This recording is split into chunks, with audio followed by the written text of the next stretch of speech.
Hello everybody, welcome to another episode of Erickson TV. Curtis here with Lauren. Hello Lauren. Hey Curtis, everybody. Hey Lauren, they had an announcement in the paper today about Google Fiber, which is the part of the Google company that is installing high-speed broadband fiber internet access lines in various cities across the country. Oh, okay. And currently they have 3 cities that they've already installed this high-speed broadband. There are Kansas City, Missouri, Austin, Texas, and Provo, Utah. And the appeal of it is I'm not going to date myself, but I remember back in the days when we had the dial-up modems. Oh right, yes. And now, I remember those too. and now today, of course, many people, using like maybe their cable TV company are on broadband at home. Right. Yeah. They might have something like 10. They call it 10 MIPS or something like that broadband speed. So people like that are noticeably faster. It's opened up applications of things being able to stream movies at home. Yes. We in our office use high-speed broadband very effectively. In fact, as we speak, this is the middle of tax season, and right. There's nobody here waiting to see us. It's 10:30 this morning. I've had something like 10 different contacts with clients around the country already, and it's not anything fancy. It's just using basic technology.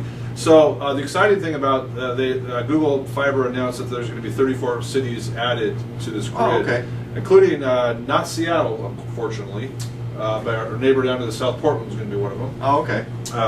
But the exciting thing is this Google Fiber network has 100 times the speed of our current broadband system. 100 times. Interesting.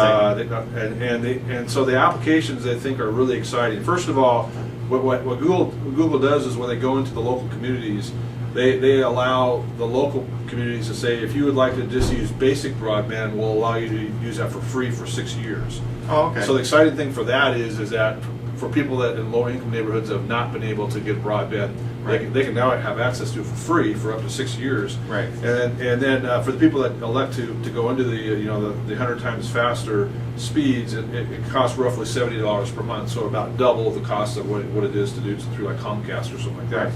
But here's some of the implications. They said there's statistics showing that homes that have students that have broadband at home have a 7% higher graduation rate. They watch less TV, and their grades generally improve. And they also are now, schools are experimenting with network learning and remote learning.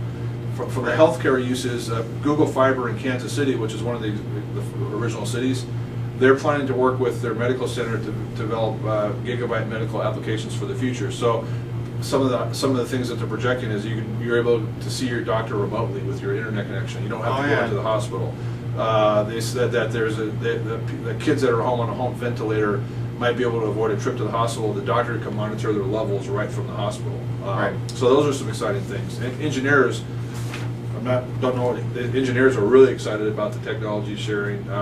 They're talking about, now with YouTube videos, they can do simultaneously 5 high definition YouTube channels on your computer at the same time. Right. So you could be, networking all across the world with that. So anyway, what's your take on this? I always like to bring up positive things because there's so much doom and gloom about how are we going to grow our economy in the future? Yeah. The world economy looks like it's going to be flat. Well, I think I'm certainly old enough to remember when there was no internet, and one of the biggest changes is just how much easier it is to get information on anything that you need and how to learn how to do anything that you might possibly want to learn how to do. YouTube is actually pretty astonishing in terms of the wide variety of things you can learn. I've been dancing a lot recently, and I've even started going to competitions. And one time somebody asked me, "How many years have you been dancing? And where did you learn?" And they thought I'd been dancing since I was a little kid. And I said, honestly, I've learned almost entirely by watching YouTube videos. Is that what you've been doing in the show? Absolutely. But it's just bizarre how much stuff you can learn by watching YouTube videos or by finding information on the internet or through it's an interesting thing to learn from internet forums because people argue with each other. Right. The old way you would learn is by seeing one viewpoint. Somebody teaches you one viewpoint. Now you can learn by seeing a wide variety of viewpoints that have to interact.